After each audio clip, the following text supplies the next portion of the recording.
There are a lot of criteria that guarantees a great movie. It could be the storyline, the acting, the set, and so on. And in my opinion, Blood Vessel is a great movie.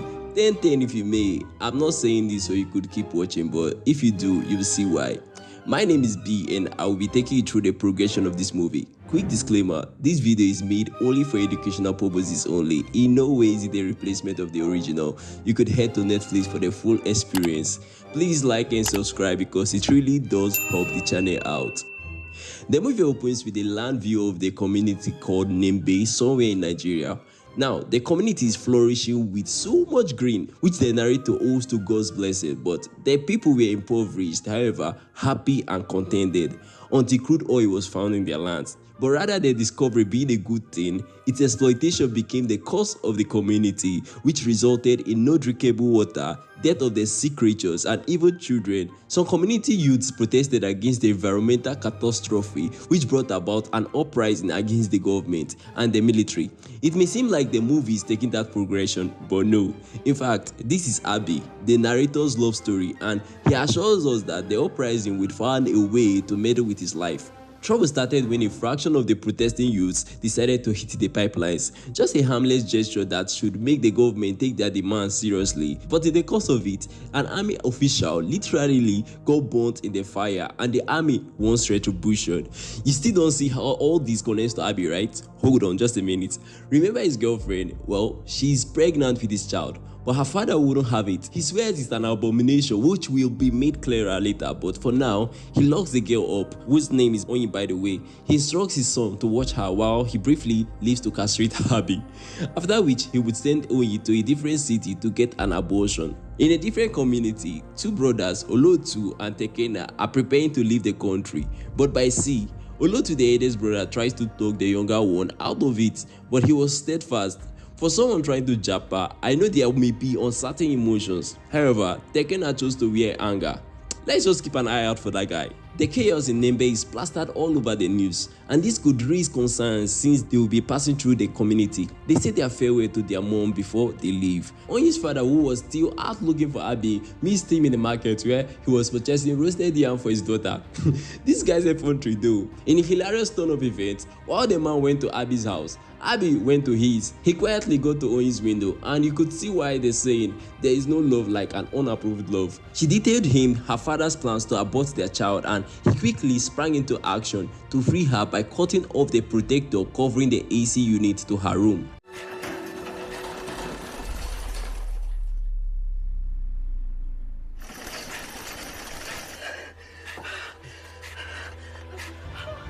After freeing her, they decided to be anywhere but her house. But while on their way, they came across the army who were arresting people at random. Remember, Abi warned us this would happen. Anyway, in the raid, they arrested Onyi's father, who was too fixated on Abi and his daughter. Abi and Onyi, with the Japa brothers who just made it to the town, ran in different directions in search of safety. And as it is a riverine area with lots of abandoned boats, they hid in some. Meanwhile, the real culprits made it there too. Now, the lovers who were in a separate boat almost drowned while evading the armed men, but immersed themselves underwater, and after some while, they left with just one person arrested. They questioned Onyi's father about the real culprits, and you wouldn't believe what he did. He told them Abi was their leader just so he could get his revenge on the boy, and even took them to his house. Night came and the lovers, the Japa brothers, and the culprits were moving in the same direction while deciding their next move. Abi knew the culprits were to blame for the killings and he resented them for it, but the hate is mutual because they see him as a half-breed, an abomination, and while they tried to settle their differences unamiably, the army was onto them and they hid again. But when everything settled and they came out, Jidekene had a deadly snake wrapped around his neck. Onyi tried to inform them about the story of the snake and how it's a bad omen to kill it, also providing cautionary steps to follow, but it's all yada yada yada because the culprits only saw it as their next meal. Abi's sister came with message from their mom for him to run as far as he could, even provided him with supplies and cash. Meanwhile, the Japa brothers couldn't find their phone, which means they couldn't contact their smuggler. So they did what any sane person would do. They asked the culprits if they knew the man, whose name is Mr. P. As it turns out, they do, and after revealing their plans to Japa, they all agreed to go together. They met with Mr. P, who works in a cargo ship that exports stolen crude oil but does smuggling as his side gig. After unloading to vouch for the additional people and making payments, Mr. P quietly takes them to a hidden part of the ship that could trigger anyone with claustrophobia. He gives them the ground rules, which includes no noise making. If they need to use the toilet, they should use a bucket provided in there, no coming out of the hideout, and finally, he would provide food once a day and in the night as they preferred it. But then, when the Brazilian ship owners came the next day to set sail, Mr. P had a heart attack, which resulted in his removal from the journey. The ship took sail and an unimaginable smile filled their faces, but as we know, their happiness is due to different reasons. Night came, the morning. Abi tried to make peace with the culprits by offering food, but one of them named Degbe saw his gesture as him seeking to be their leader. But before everything escalates and cost them their freedom, the other one named Boma de-escalates the situation.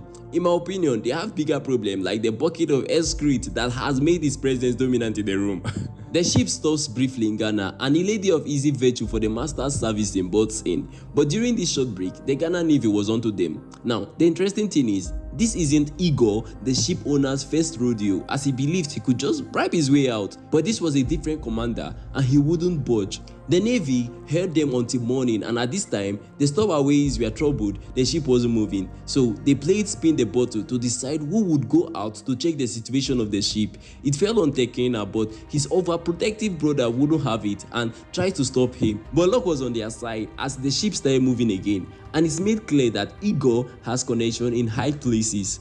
While a celebration is happening at the upper deck, the lower deck people entertain themselves with Onyi's depressing stories. Boma's also, not mine. She tells them the stories as earlier told by her grandmom of the rebellious slaves from their land who rather than serve the white man, drowned themselves in chains at sea. She accompanied it with a very sad song which made Boma cry. Well, he was right, it was quite depressing. She recalls the stories her grandma had told her and her reaction when she revealed to her that she was in love. Apparently, her mom and dad had been looking for a child for years, and the desperation made her mom beg the gods of the water for a child, which they granted, but on the condition that all through the child's life, she doesn't get involved with any man as it could result in great catastrophe or even death. Now, you understand her dad's apprehension, right? Her story though isn't very different from Abi's story, because while his parents searched for a child, his mother did the unthinkable. She married an Igbo woman for her husband to bear a child with, but the family didn't accept the baby.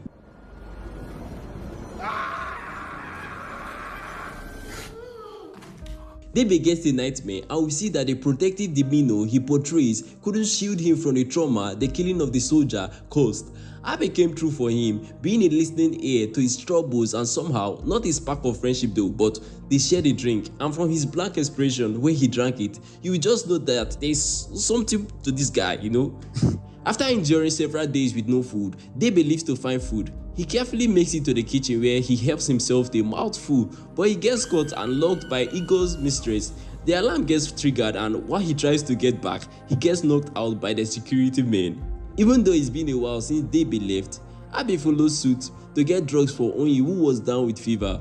Meanwhile, Igor feeds Debe, and it didn't take long before he started singing like a bird, exposing his friends who were brought out also except Abe. Igor offered them food and he tried to collaborate their story since they claimed Mr. P brought them in. But of course, the dipshit denied them. Now he's suspicious of them as they could be spies, and they didn't make a good case to convince him otherwise. Instead, they accused each other of being spies. Debe got killed and the rest got locked up. Igor's mistress comes to the stark realization that she's far too deep and decides to leave. In her absence, it becomes evident that she was the missing piece of humanity Igor needed, as his subsequent choices reveal him to be nothing more than a hollow shell of a human. They got to Cape Verde and the authorities there held them, even found the kidnapped stowaways, and honestly, I felt like this was it. They are surely getting their freedom, but nah, Igor doubled his bribe, making the officials too happy. And when they left, Boma knew they were done for and needed to act fast, so he seized the opportunity by taking a knife from one of the security men, then holding Igor's sister at knife point. While he demanded their freedom, one of Igor's men sneaked through the back to shoot him, but Abe jumped him. Bullets managed to hit Boma's leg and he mistakenly slit the girl's throat, killing her instantly. We all know the extent of a man's evil could be subjected to the level of what you take from him, and Boma just took someone Ego loved dearly. He skins the flesh off Boma's skin since he has the experience from his earlier years. His men think he has gone too far but couldn't question him, so they went on to search for Abi, who jumped one of them. Ego, still trying to get answers, put the two brothers against themselves, but Olotu wouldn't fight his brother. Well, he was speaking for himself because Jidekene was ready to end him. He had always hated Olotu because of the preference their mother had for him. At the same time, one of Ego's men finds Abi and they fought extensively until Abi managed to stab him repeatedly in his stomach, killing him instantly. Back to these two, Olotu had the upper hand to end Jidekene but didn't. Again, Jidekene, not realizing his brother's love for him, still tried to kill him. But in the end, he couldn't, and since it meant neither of them would get their freedom as Ego promised them, Olotu sacrificed himself. But it was useless because Ego still shot Jidekene in the leg, then dumped his body in the sea. Abi finally found Onyi, but couldn't get to her and had to leave because the men were coming for her. Ego used Onyi to lure Abi out, but before he gave himself up, he freed the ship's captain he found tied up. Now the jig is up, Ego established who Onyi was to him and killed her. He better kill this guy right now, but will he? Nah. He felt the need to save him for later. Well, Boma wasn't dead, so he killed one of Ego's men before he killed Abi, after which he succumbed to his injuries. With encouraging words from Boma before his passing, Abi walked unsteadily with a gun and killed the last of Ego's men, but he was too exhausted to go on, so he returns to the storage unit. There, he reminisced about his time with Onyi, how they chose to be together despite the cost. Now, he feels responsible for her death, and in his delirious state, Ego finds him and prepares him for torture. But on returning to the table, Abi wasn't there anymore. Abi turns on a valve that releases gas that smoked the whole place. Then he meticulously slit Ego in the fog, but Ego managed to find him before he made his next attack, but missed him again. I honestly wish I knew the name of this gas because it had adverse effect on Ego, even made the bushman cry. Well, his suffering is about to end. Using his gun, Abi shoots him in the leg, just like he did Jidekene, then in the head just like he did Onyi. Now he had carried out his revenge, his body too succumbed to the effect of the gas. This whole story started from the chaos in Nembe, but for Abi, it's from the pit that held them and the everlasting friendship it bettered. He took his time to say his goodbyes to his friends and his lover, knowing that a part of him died with her on that ship. After depositing the remains of the Brazilians into the sea, he found their money that could be estimated to millions of dollars. He returned with it to Nembe, where he shared it equally among the family members of the deceased and informed them of their loss. But as it turns out, he wasn't the sole survivor. Jidekene made it too, but with a price. The hardest part for him was to inform Onyi's father. Knowing the man would kill him, he went with his mom and kinsmen. Somehow, life had to move on. Maybe then, the trauma would fall to the shadows, but Abi wouldn't stay in a city that would trigger it. While he left for another, Onyi's father returned for his retribution.